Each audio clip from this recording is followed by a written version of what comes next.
Un dimanche matin de printemps, Paris s'éveillait sous un voile de lumière douce. La pluie de la veille avait laissé, derrière elle un parfum frais et délicat, et les pavés brillaient encore comme des éclats de miroirs. Sur les quais de la Seine, les bouquinistes ouvraient leurs boîtes vertes, révélant des trésors oubliés, livres anciens, cartes postales jaunies, et gravures du siècle dernier. Élise, jeune étudiante en histoire de l'art, se promenait avec un carnet de croquis dans son sac. Elle adorait dessiner les façades haussmanniennes et les ponts parisiens. Ses cheveux bruns, légèrement ondulés, dansaient au rythme du vent. Elle portait une écharpe rouge, qui contrastait avec le ciel encore pâle. En tournant près du pont Neuf, son regard se posa sur un homme, accoudé à la rambarde, un livre à la main. Il semblait absorbé par sa lecture, mais ses yeux se levaient parfois, pour observer le courant du fleuve. Il avait une allure élégante, sans être sophistiqué, manteau bleu marine, écharpe grise, et un sourire discret qui se devinait, à la commissure de ses lèvres. Par mégarde, Élise laissa tomber un crayon, qui roula jusqu'à ses pieds. L'homme se baissa, le ramassa et le lui tendit. « Je crois que ceci vous appartient, » dit-il avec une voix douce. « Oh, merci beaucoup, » répondit Élise, un peu gênée. « Vous dessinez ? » « Oui, j'essaie. Les ponts, les façades, un peu de tout. C'est une belle façon de capturer Paris. Vous permettez ? » Il désigna son carnet. Elle hésita, puis l'ouvrit. Ses yeux brillèrent en découvrant ses croquis. « Vous avez du talent, mademoiselle Élise. Et vous ? » « Adrien. Enchanté. » Ils restèrent à parler quelques minutes. Adrien, écrivain en quête d'inspiration, expliqua qu'il aimait flâner sur les quais pour observer les gens et les paysages. Élie, de son côté, lui confia qu'elle préparait un projet artistique, pour son école, un carnet illustré intitulé « Les ponts de Paris ».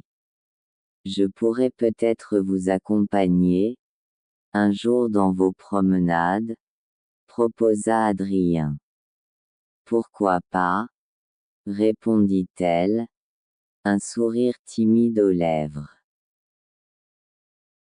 Ils échangèrent leurs numéros, et se quittèrent avec la promesse de se revoir. Élise, en s'éloignant, sentit son cœur battre plus vite qu'à l'ordinaire. Les jours suivants, ils se retrouvèrent plusieurs fois.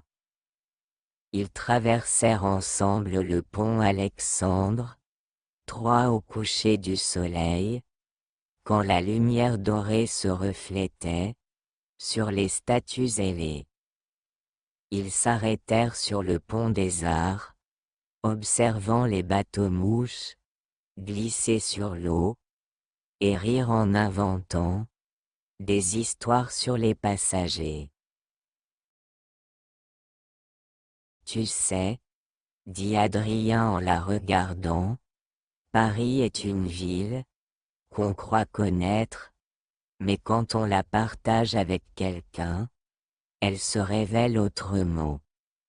C'est vrai. Avant toi, je marchais seul. Maintenant, chaque pont a une voix. Il lui raconta des anecdotes sur l'histoire de certains lieux.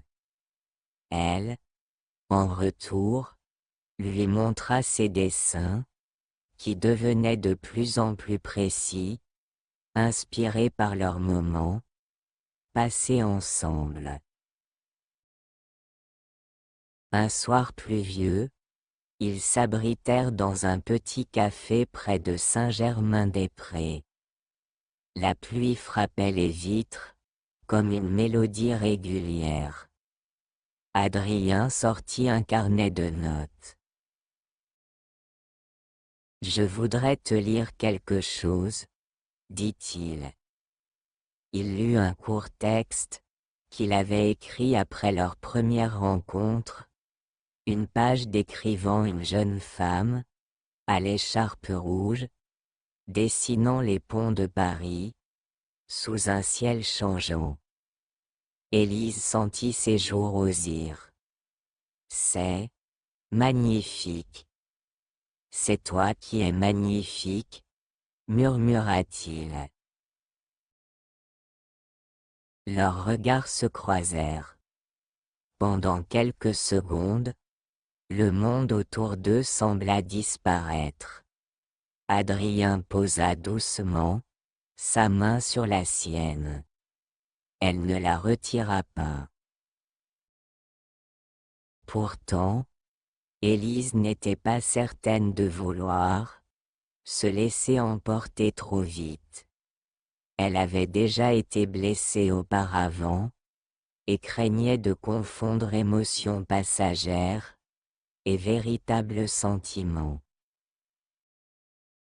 Un après-midi, alors qu'ils marchaient le long de la Seine, elle s'arrêta brusquement.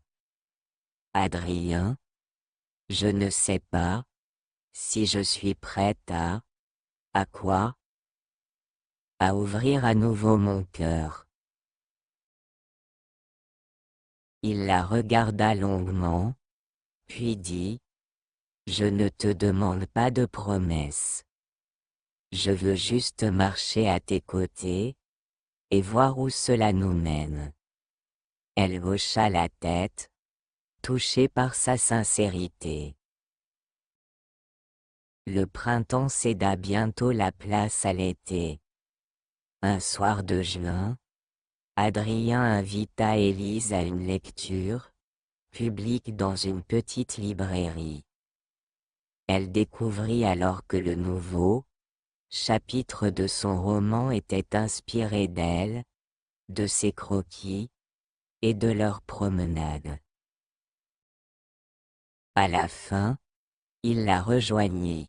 « Ce que j'ai écrit, c'est aussi une déclaration. » « Une déclaration ? » ?»« Oui. Je t'aime, Élise. » Le cœur battant, elle se souvint de tous les instants partagés, de ses rires, de son regard bienveillant. Elle se rendit compte qu'il avait déjà franchi la barrière qu'elle craignait tant de garder. Elle sourit, les yeux brillants. « Moi aussi, Adrien. » Ils sortirent dans la nuit tiède, et sur le pont Neuf, là où tout avait commencé, ils échangèrent leur premier baiser sous le ciel de Paris.